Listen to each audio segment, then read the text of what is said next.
Not going to have a panic attack thinking that it's not recording. Nice dab. No more dabs.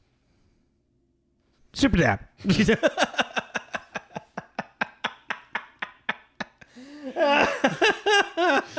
Don't tell me how to live my life.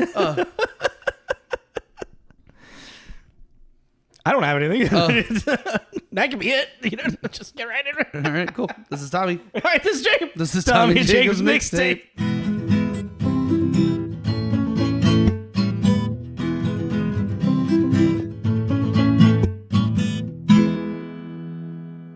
There was no cool soundtrack to this. Well, you know what I mean? Generic. Yeah. It was just like, this is the intro, by the way. Hey, guys. Hello, everyone.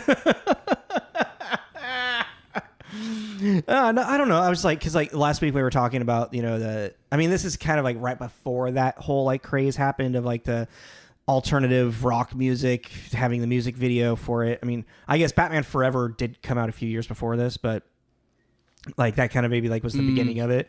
Well, no, because like even like, there was like music videos that had like stuff. I don't know. You know what I'm trying to say? Yeah, no, totally. Yeah. Well, I kind of realized I actually meant to bring this up earlier, but I forgot. Watching it and then thinking about the block, it's kind of like not exactly. We talked on the phone about it. Mm-hmm. This is kind of more of like early superhero, anti-hero. Because I forgot how violent this movie was. Yeah, no, that's actually the history with the history of this movie and going into the superhero genre. I find very, very interesting. Like, because this saved Marvel. This movie. Sorry. We are doing 1998's Blade. Yeah. Yeah. And it's okay. It fits so well, and I think it lives in a time. It lives in a time, and I think it actually lives in a good time for cinema history for like what it did do. Well, but we'll get into all of that. Really quick, do you have your synopsis? Don't get racist. Sorry.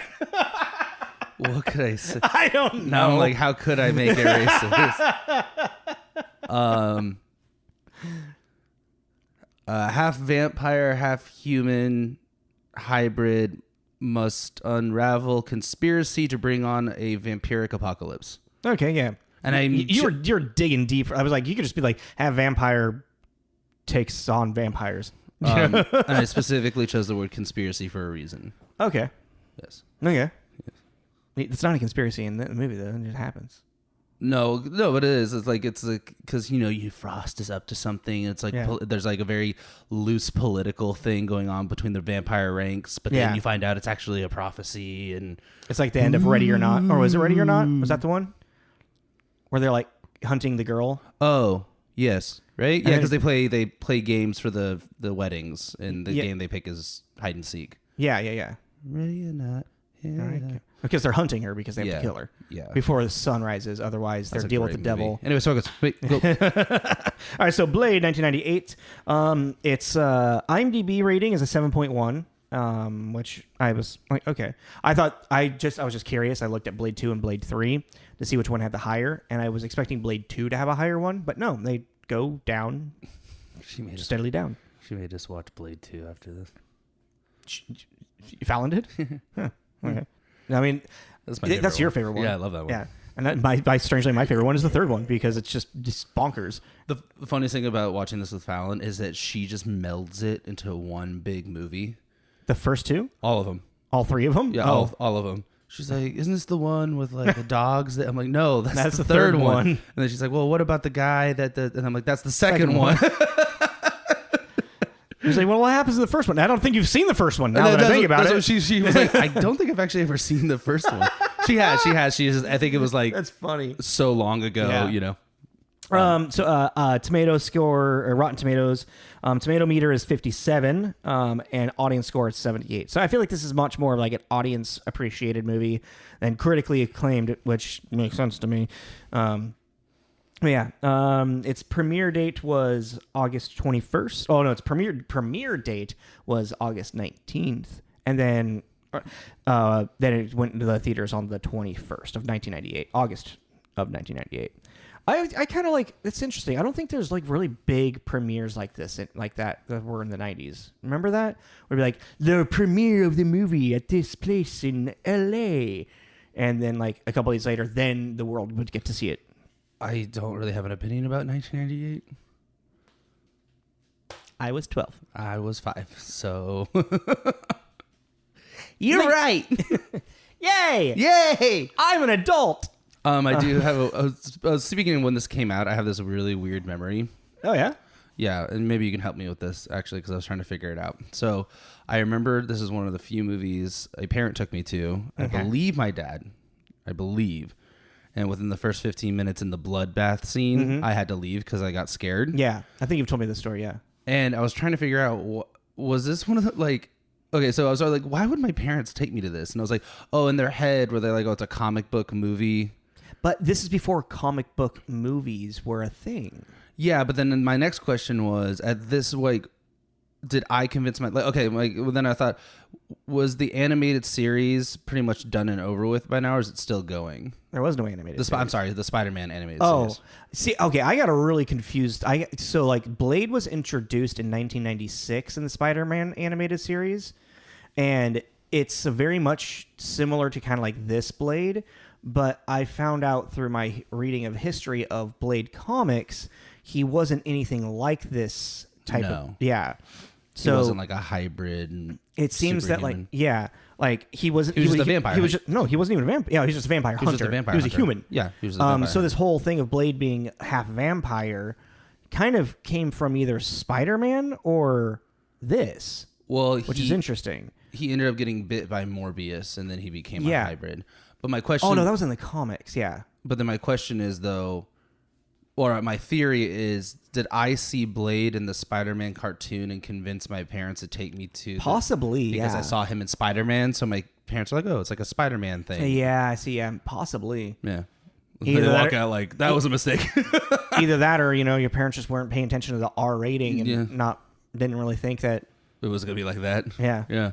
That is just weird. That's my theory. Also, I don't think the trailers really alluded to it being very violent.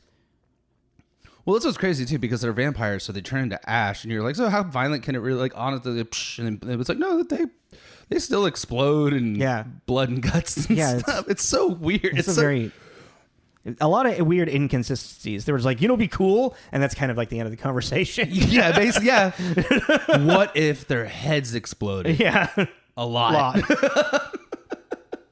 Throughout the movie, randomly, their heads just exploded. But yeah, how many movies did you have for 98? 53. I had 58. I don't know if I didn't go back to see if we had done 98 as well. So it's been a while. 98 was like Dark City. Yeah. Well, like if we had counted for 98 is what I'm saying. TSAM. That was number 4 on the list. I feel like that was one we did. I thought I would remember it. League what? No, never mind. TSAM. Oh, okay. Anyhow, so really quick, what's interesting about box office wise for this movie is that it was a surprise box office hit. That makes sense for what it was in 98. Yeah. To me, Well, but it's what's really interesting though for like we have this movie to like. The reason why we have superhero movies today in the MCU is because of this movie. Because this movie saved Marvel. Because this was the second big success after Howard the Duck It was the success after the flop of Howard the Duck. Yeah. And then they attempted to do a Fantastic Four movie in like 1993, 94, which I've seen half of because you can like find weird clips of it on YouTube. And woof. It's bad. Bad. Very bad. Like you think the Fantastic Four we got in like 2001, 2002 was like hokey and like bad looking? Wow. Well, yeah, but that's like 93 you're talking about. I know. Expected like a whole lot from it. Like, dude, the thing looks so bad. But Marvel had to file for bankruptcy in 1996. Oh, I didn't know that. Yeah, like their retail sales within a few months dropped 70%. Like they were like about to be They're nothing. bleeding, yeah. Yeah. And so, man, this would have been a time as a company to go around and just start buying like all of their shit. well, I mean, that's kind of like why Kind of like, what happened. It's like why Sony got like a deal with well, because of the success of Blade. Like they just kind of like Blade was just kind of like a let's see what happens type of thing. It was a $45 million budget. It made $131 million. Mm-hmm. So like it saved the business, and then all of a sudden people are like, oh, and it showed that you can have like a lesser known comic book hero be popular. Because before this is like all we have is like Batman and Superman, really. Like there's no like popular Spider-Man yet. Yeah, this is all like kind of the DC realm still. Yeah, like for Marvel, what we you know what I mean? Yeah. Well, even that, like what like for DC, you had Batman, and that was it. Superman was already done. Yeah, I guess so. You really right? You just like Batman is the only like big superhero movie coming out, and at that point, it's Batman and Robin and Batman Forever, and those movies are fucking not good. Like really not good. Like there's still a soft spot for Batman Forever in my heart. Well, I mean, of course. I mean, like Batman and Robin, I enjoy to watch as just like a joke, just like to get a good laugh. Good drinking game. Yeah. And also like now that we have like the knowledge that it was much more inspired by the Adam West idea of Batman as opposed to like, it was like, oh, now I understand why this exists in the world. But well, it's also kind of interesting too that like for, they're like, oh, let's do like what you said, like a lesser known, but they do pick like an anti-hero. Yeah. Well, but it's like the way that they created him in this made him an anti-hero in a way. Like even in like, yeah, like this is a different Blade. Like this movie changed. Like they literally changed Blade in the comics to fit this movie, this style more. After doing all this research on Blade, I'm wondering what this new Blade's going to be like. It's probably going to be a lot like this. You think so? Oh yeah, but probably not as bloody. Yeah. We'll see. Oh, I don't know. Maybe we'll see because Deadpool was successful as rated R. Well, and it's also if they're going to go ahead with the plan on doing the Midnight Suns. Probably because they have Moon Knight. Yeah, coming in. I would say lean to the R because then you have... not even Moon Knight. Well, what's his name? Moon Knight. Kit Harington is playing with the sword. Blackguard? No. Oh, the Black Knight? Yeah. Is that what he's called? I think so, yeah. Yeah. I forgot about that whole fucking arc. Well, yeah, because it was in Eternals. Oh, Nobody remembers Eternals. I was like, what movie was that? Yeah, it was the fucking post-credit scene of Eternals. Yeah. But yeah, like, this movie came out in 98, and all of a sudden, people, like New Line Cinema, were the people lucky enough to fucking, get the rights to this and get the money, but also saving Marvel, Yeah. And now Marvel with $100 million back in their budget in their pocket, they're like, awesome. And now Sony's like, hey, can we make Spider-Man? Well, first X-Men and Spider-Man, and then Fantastic Four came out, and then Daredevil, and then Elektra, and then Fantastic Four 2, and The Incredible Hulk, or not just Hulk. Sorry, it's such a mixed bag in the 90, so let's say starting in 98 into the 2000s. It's more just the early 2000s because you only have Blade 98, and then X-Men 1999, and then 2000 Spider-Man comes out, and then everything is 2000s forward. Yeah, okay, so we can say early 2000s more than anything. Because X-Men 1's pretty good. Yeah, no, like X-Men 1 and X-Men 2. X2 is great. And Spider-Man 1 and Spider-Man 2. Spider-Man 1's good. It's really campy and kind of goofy. It's rough. It's a little rough. But Spider-Man 2 is really fun. But again, that's another thing too. It's like a lot of action because, especially now that we've done like these reviews, just there's certain moments in these, it's eat the carrot, but you're sitting there like, why? What? And it's a lot of like this. It's like, no, it'd be really cool. Yeah, exactly. Well, you threw a car at him. Let's get into actually like talking about like who directed and did everything for this. Yes, movie okay, really that's quick. interesting because so then we can move into the reviews and we can have this. We did an accident again. Yeah. Director is Stephen Norrington, who did League of Extraordinary Gentlemen, which we reviewed a while back in our folklore block, or was that? Oh yeah, that's what it was. Wasn't it? And we're like, this didn't fit. Whoops. kind of. We we found out. I mean, that was also when we do that. It's kind of like, well, let's see if it does fit. Yeah. And actually, so I really want to watch Death Machine that he directed and I think wrote. you said that last time. Yeah. It's got Brad Dorff in it, and it's like, This looks apparently it has a cult following, so I'm like, I need it. Might be up your alley. Yeah. And then Blade, the character, was created by Marv Wolfman, which destined to create a vampire hunter, I guess. I don't know. Which Blade was originally introduced in the Tomb of Dracula. Like we said earlier, too, he was just a normal dude, very brave, and had almost a fanaticism about hunting vampires, and later on became a hybrid, yada yada yada. But was also a writer for such things as Amazing Spider-Man, Daredevil, Nova, New Teen Titans, Crisis of Infinite Earths, blah blah blah. But what's crazy too is if you look up his their writing credits on characters they made, it's crazy. Really? Yeah. Created characters: Dick Grayson, Starfire, Deathstroke, Raven, Cyborg, Beast Boy, Trigon, Blade, Tim Drake, on and on. It just goes on and on. A lot of on. DC. That's strange. And kind of like a lot of the Titans. Interesting. Marv was behind a lot of the writing for the Titans, which I thought was cool. So there was a second person on the name that for created by as well. I was looking into that. I thought that was the artist. Possibly. I can't remember. What's interesting about the movie itself is David S. Goyer, who wrote the screenplay for this, who we also did. He'd done Dark Knight, and he did the Hellraiser show, and Dark City, which we recorded. We did a review of. He does a lot of comic book. Hellraiser show? Yeah, that you just recently watched on Hulu. That's a movie.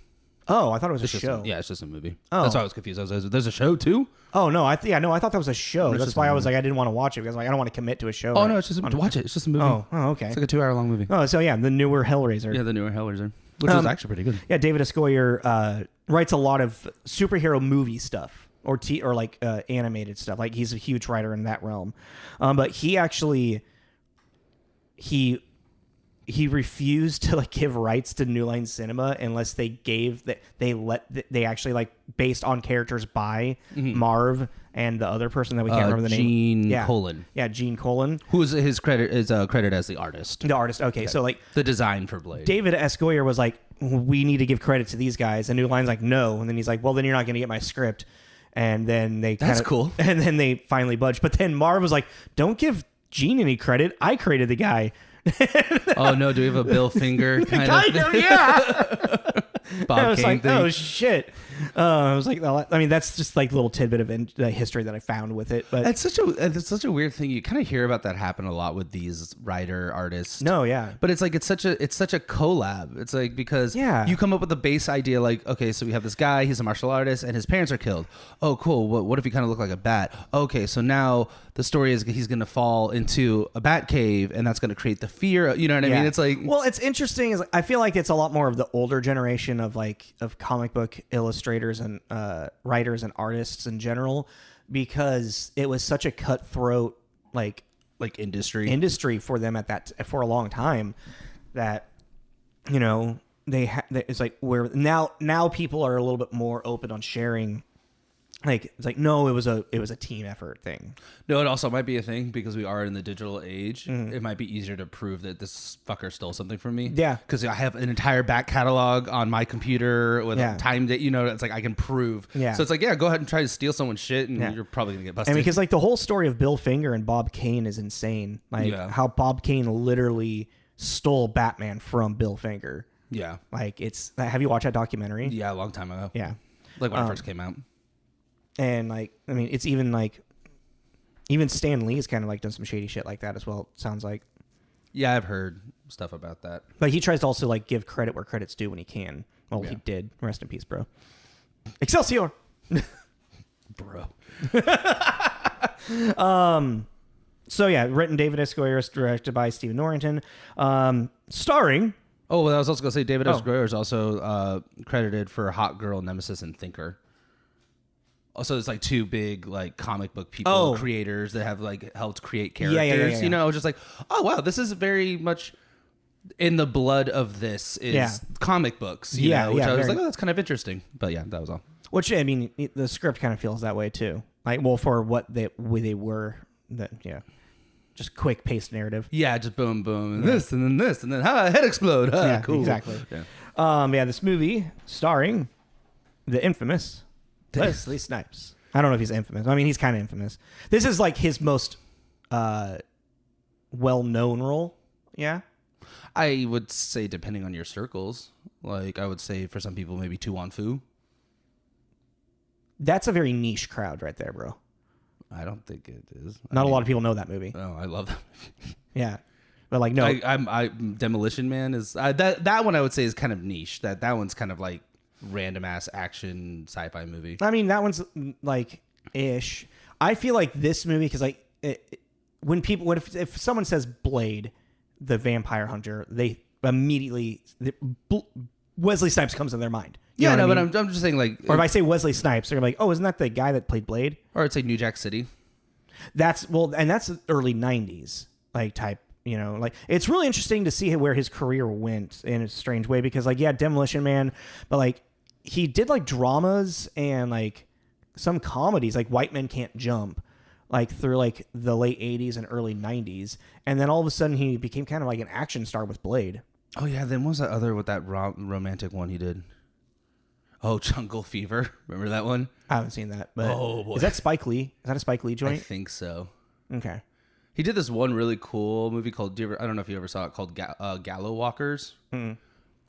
I really haven't seen a lot of Wesley Snipes movies. I was going through his list and I was like, I've actually seen a lot of these, which is really, it's one of those it's not like I meant to. Yeah. Like, oh, Wesley Snipes. When it goes, I was just like, but I like Wesley Snipes. Yeah, so do I. But he was in this movie called Gallow Walkers, and it's him and he's hunting down skinwalkers, basically. Oh.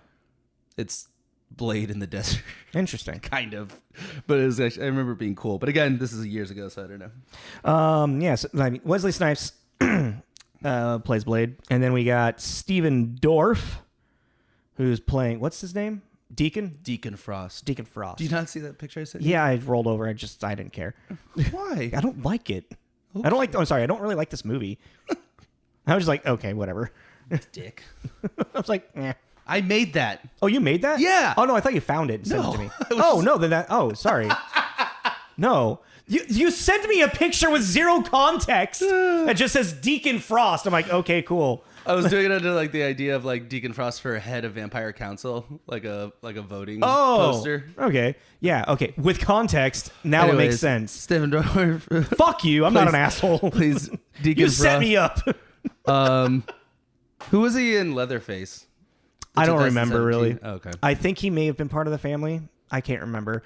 What's really interesting is like I was looking at his list and I'm like, I don't remember him in really anything. Did you ever see Space Truckers? No. Oh my god. I think you've brought that up. Yeah. I want to watch it. Actually, the one that blew my mind was this is child Stephen Dorff, The Gate. The Gate. Yeah, you've probably never seen it. It's like mid 80s. Him and his best friend, literally they're like preteens, like 10, like 12 years old, open up a gate to hell in their backyard. And him and his like sister and her friend and his friend have to fight the demons coming out from the gate to hell. Is it good?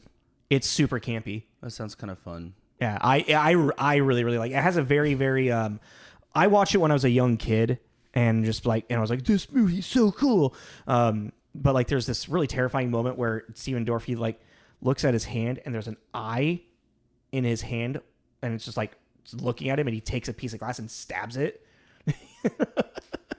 Did you happen to click on with Stephen Dorff? Did you happen to click on the link, the title Divinity? Divinity, not Divinity. No. Remind me after this to show you that because I think you might. Oh, okay. And he's one of the leads in it, but it came out like this year or last year. Well, I guess last year because we're just now in this year. Yeah, fair.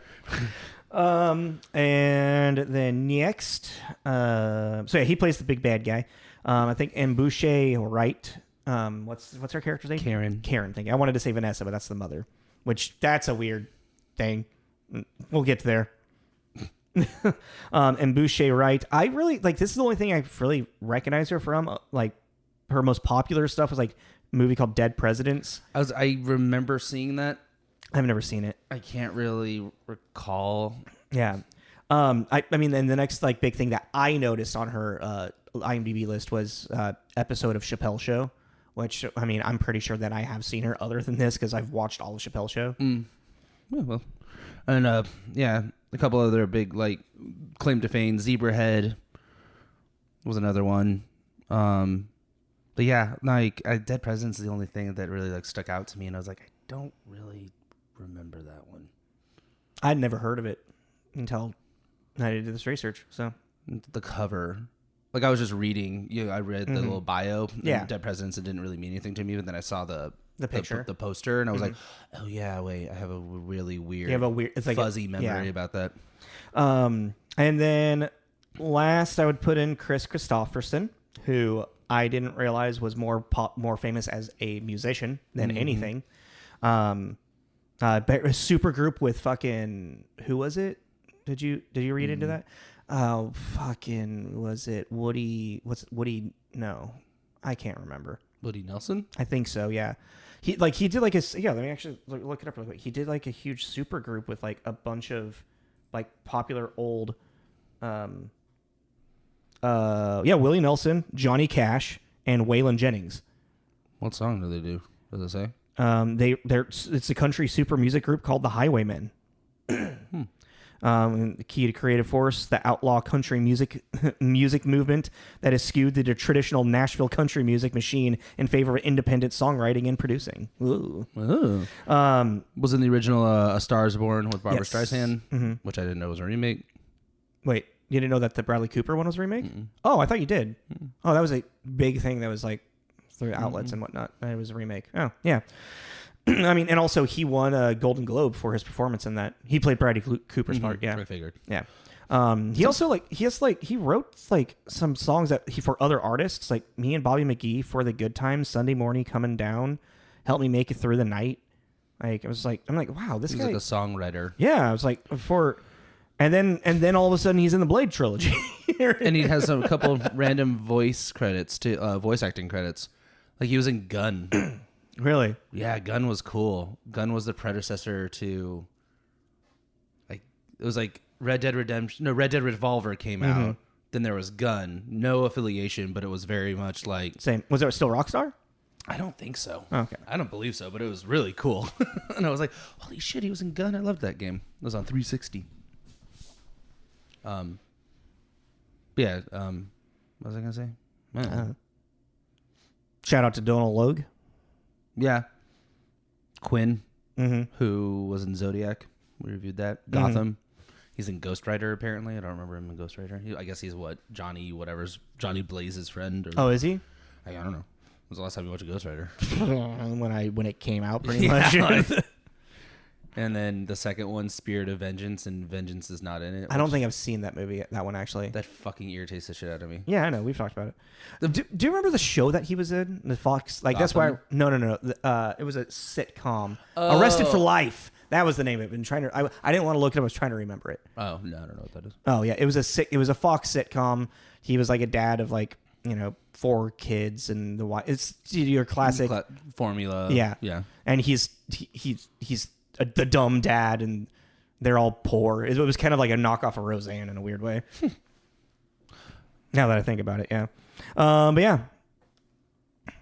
What's up? You look concerned. No, because I was like, I thought there was like 2 other people we could bring up. I mean, there's I forget her name, Arville, or the girl, the vampire girl with the white hair, and then also whoever plays Vanessa.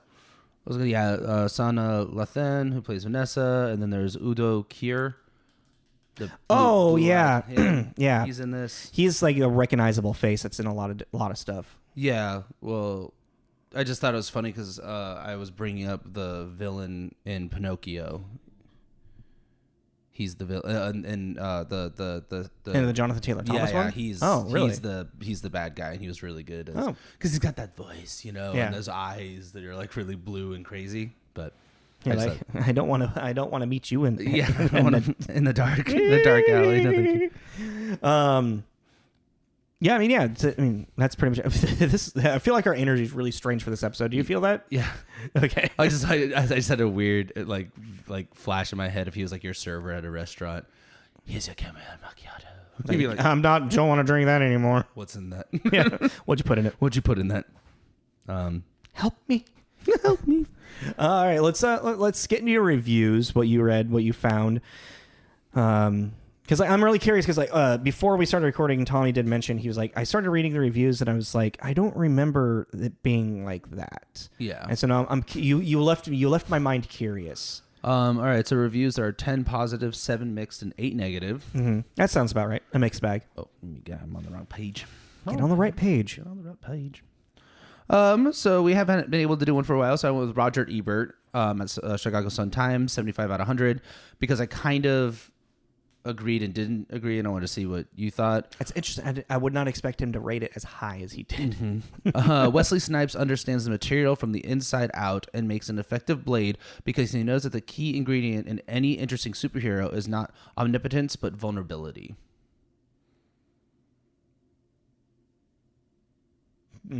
I don't know where the vulnerability. Yeah. Well, I think it's because that's why I was like, so that's the thing is I think there's a couple things of vulnerability because you have the fact that he does need blood and he's basically addicted to this kind of serum, and if he doesn't get it, okay, yeah. He has the whole mommy issue because he basically grew up on the streets. Some Freudian shit going on there. And the fact that he can actually be hurt pretty bad. Yeah. He's not Superman, he can. Okay, yeah. He definitely has moments where it's like this hero's gonna win. He seems more mortal in some aspects, but I mean, not as. I mean, because like it's actually I see what you're saying. Because like when it came to like Batman, like the Batman movies that had been coming out, he seemed impenetrable. Like you never really felt like he was going to die at any point. While with this, like Blade goes through an actual journey of like shit. Yeah, okay, yeah. You know what? That just kind of made me kind of respect the script a little bit more. Yeah, I was just like, but I was just like, I agree with points of that, but,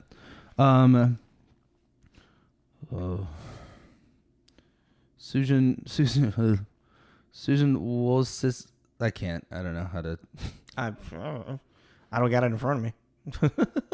Sorry, I'm gonna butcher it. So Susan at US Today. I'm just gonna not even try.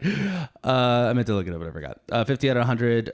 Director Stephen Norrington is more keen on finding new ways to explode the fiends than developing a credible story. So the movie flits from one gore-laden assault to another with little suspense. Yeah, that's pretty good. Pretty much it. That's pretty good. I like that. Are those the only two that you wrote down? No, I got one more. That's the only two I wrote down. This one.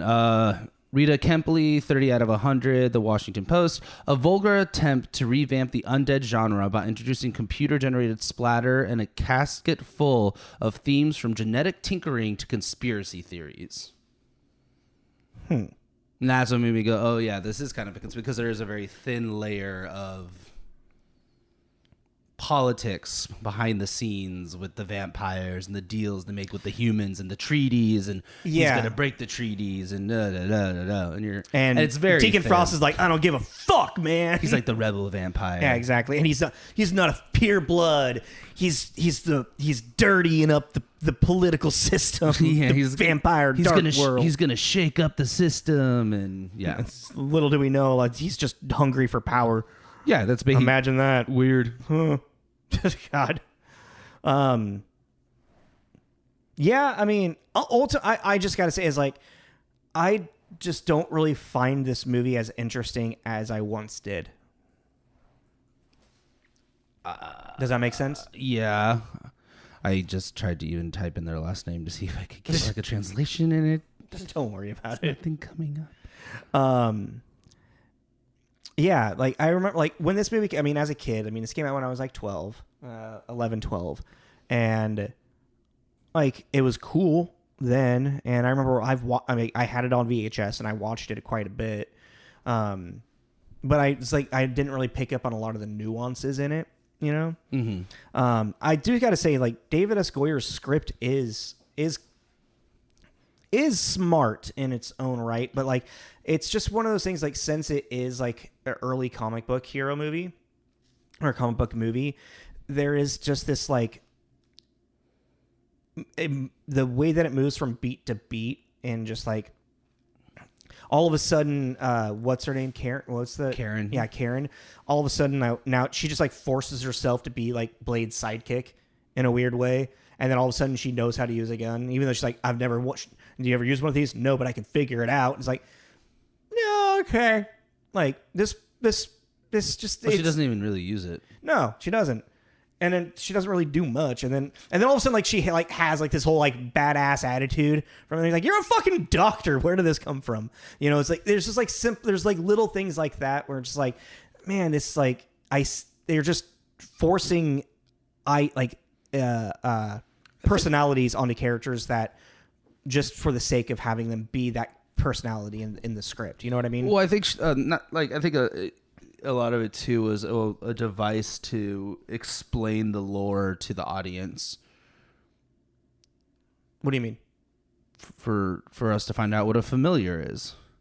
He explains it to Karen. Yeah. Who else is he going to say it to? Whistler knows. Well, I'm not talking about that.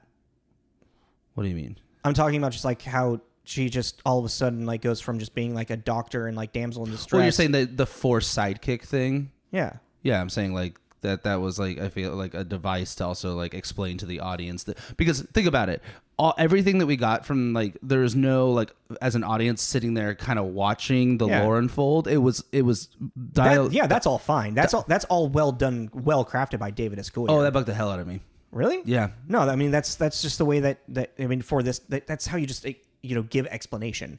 Yeah, no, but it's also as an audience you can like watch things to get the nuance of it. You know, you could even just like, there's other ways to do it. Besides, so they got the tattoo.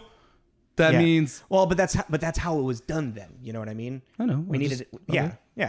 I don't. That's care. why. That's like where it starts from to where we have now.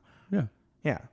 Okay, and I'm saying it's better now. It's annoying. No. It's just annoying to be things to be explained to you as an audience, and that's something about like the '90s that's just kind of annoying. You're like, there's not any nuance to it. You're just like, this is this, that is that. And you're not. I think it's like I just kind of accept it because of it being a '90s movie. Like, oh yeah, that's just how that's what storytelling was then. And I just go, oh yeah, that's just what it was then. Like, I'm not gonna like, I can't look at it and be like, that's bad writing. It's like that was the writing that was the good writing then. Yeah, I know, but also, but it's like, but a lot of the time we talk about how it aged. Yeah, and it just didn't. Yeah, that's one of the things that makes it that ages it. Yeah, and it just makes it not. Mm-hmm. Makes it just doesn't make it like it makes it. I don't know. It makes it goofy without the intent of being goofy. Yeah, it's like if you write it to be goofy, then fine. But it's like it was serious at the time. Yeah, it's become goofy. Yeah, like it wasn't goofy then. Gorsh. Yeah. But I mean, I did like some of the lines about like the familiar thing. Deacon Frost is your pimp or something like that. Shit like There's a lot of like actually clever shit that fucking. I wonder how much of that was Wesley Snipes improvising. I mean, all three of the movies have some funny Wesley Snipes moments. Yeah. That you're like, it's kind of like, because it also like, I don't know, it's so out of character. Like, was it, I think, was it in the hospital when like the cops like, motherfucker, are you crazy? Yeah. Yeah, like that. That's what I was going to say. Like shit like that, you know? Or like even like I know this is the second one, but even like, and it's again not funny, but there's just like moments that he's in this. I don't know if you remember, but he's in the series in the sewers, and he's like, "You obviously don't know who you're fucking with," and you're just like, because he's always so like one of the negative reviews I can't remember, but they attribute it to Wesley Snipes coming off like the Terminator, very stoic and quiet, and then he has these moments where he's just like. It is a very interesting, like there is a duality with how he plays Blade, where it is very just like very serious and like focused and like on point with, you know, he's like, I'm going to come get you. And then all of a sudden then he has like, I was like, motherfucker, what you doing? Yeah. And it like progressed throughout the series too, like, which is interesting. But yeah, I think that was like the development of this Blade. Like they saw it in the first one, like these moments, and they kind of like leaned into that a little bit more. Lean into especially because the third one gets like by the third borderline comedy. It's directed and written by David S. Goyer. Oh, okay. Yeah. And so he really shined through. Yeah. So David S. Goyer stuff. You know, I was trying like I could have swore that David S. Goyer had done some other stuff with like Suicide Squad or something, and I don't know. Maybe that's just like a weird like that's it. That's a alternate reality. But so I mean, when it comes down to like for this movie, like.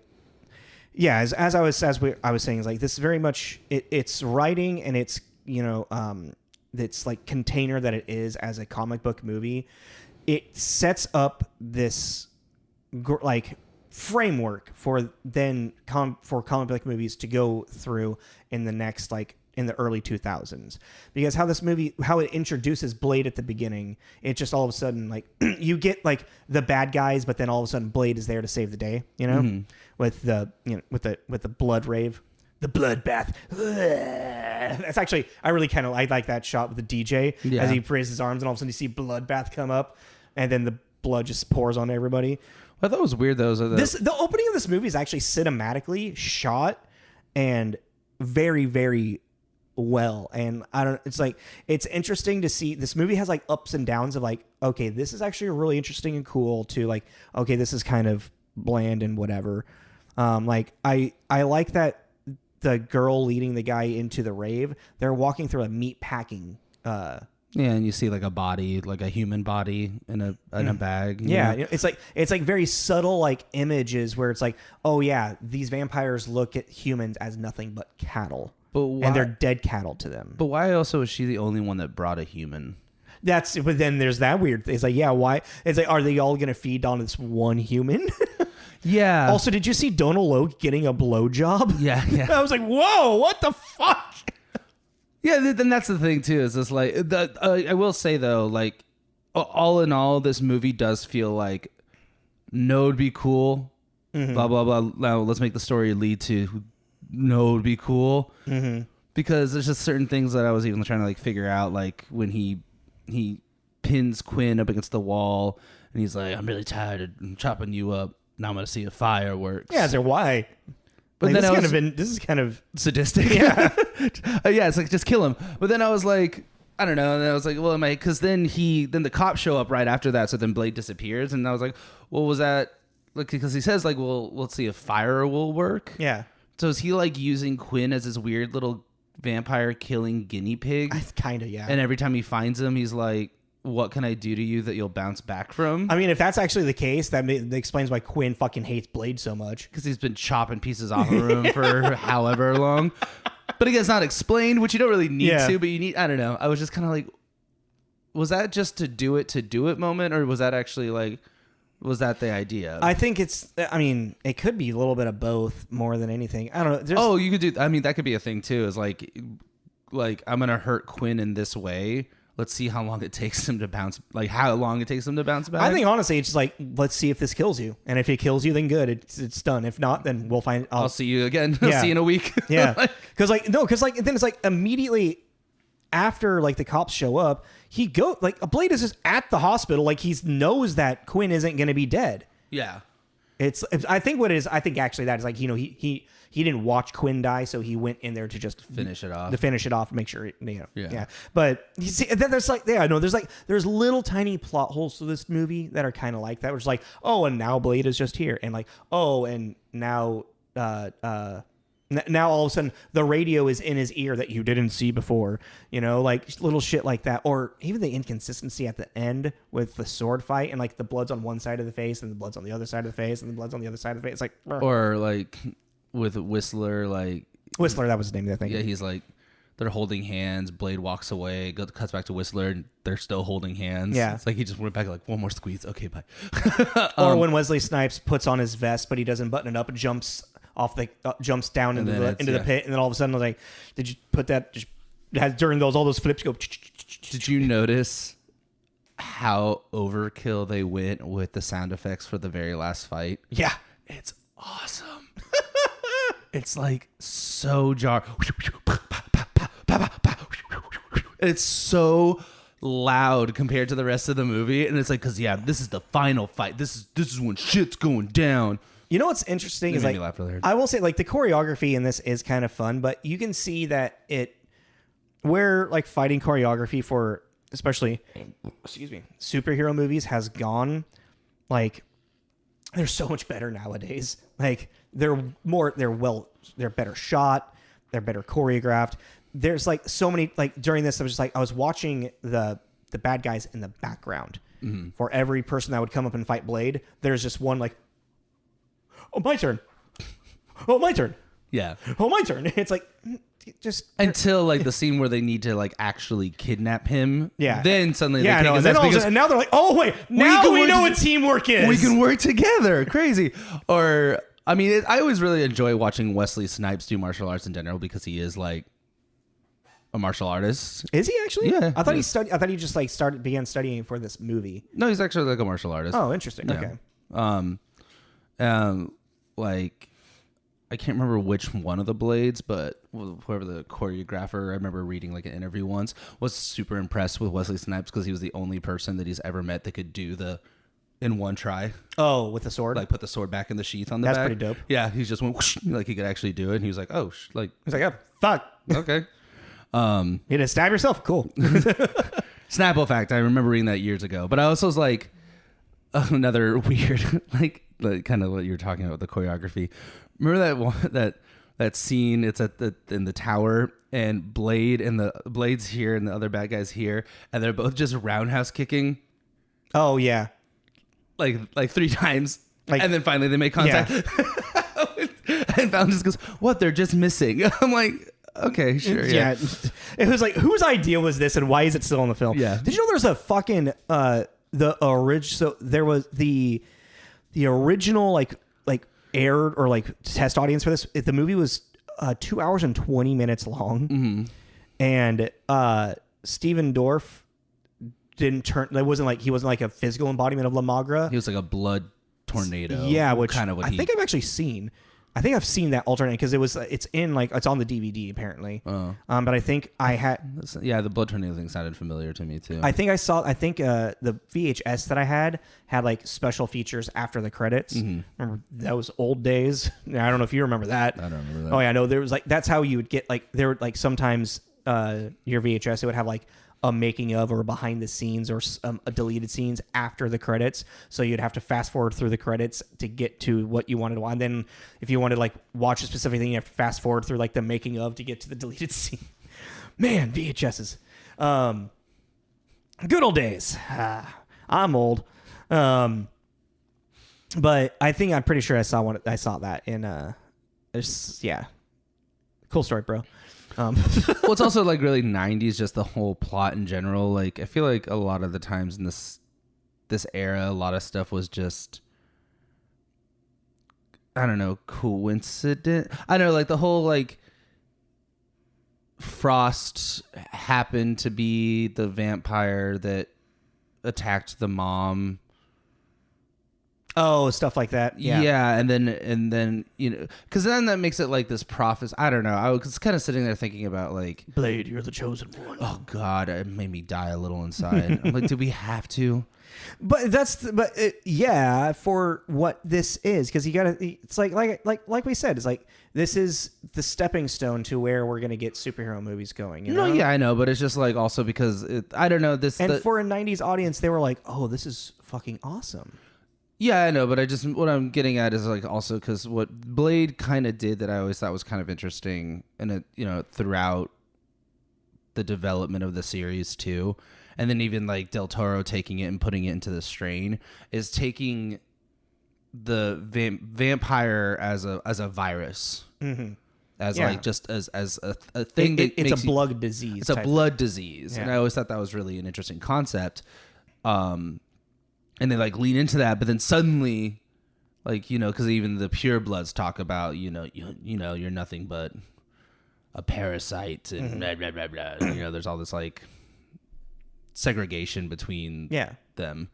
But then you're like, okay, wait, so they are a supernatural force as well as a virus? Yeah, there's really no like clear identity to what the vampires are, because they have like a Bible, and you're like, okay. But it's like also at this time for an audience, it's like they're really not too worried about whether it's supernatural or whether it's biological, because in the 90s they're like, oh, they're just vampires. Oh, they have a blood disease. Oh yeah, and they are mystical too. It's like, oh, okay. I guess it just made me kind of curious where the new Blade's gonna go, just because there is like these two. Because it's probably gonna be more mystical. I would think so, because if they're going to tie it into Moon Knight. And it's definitely going to be more mystical. And I guess 90s too was really into like genetic stuff. like genetic modification. I mean, they were discovering how to like write that stuff. Yeah. You know, and also you got to remember, like audiences today are much more intelligent than they were back in the 90s, even back into the 80s, and even back to the 70s. You know,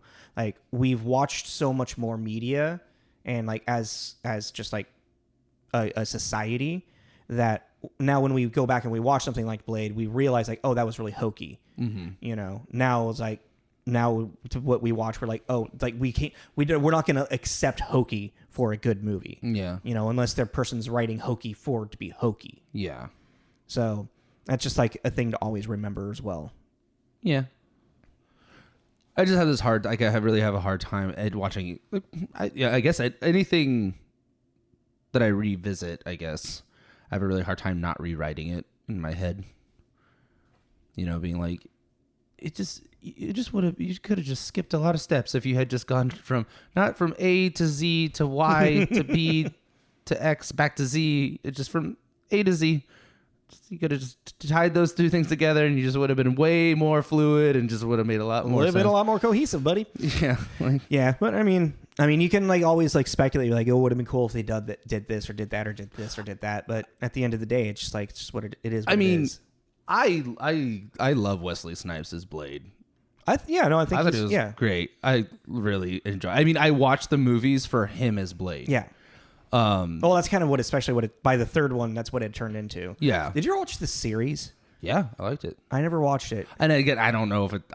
Apparently, it's actually got a decent rating on IMDb, and it's actually like, I don't know. I did a little bit of reading on it, and it seems like it was kind of surprising that it only lasted one season. Like it was actually. It was FX? It was on Spike. Spike. Mm-hmm. Mm-hmm. No, I remember. Which I think that may have been the problem, is not on a popular network. Like a big enough network. Yeah.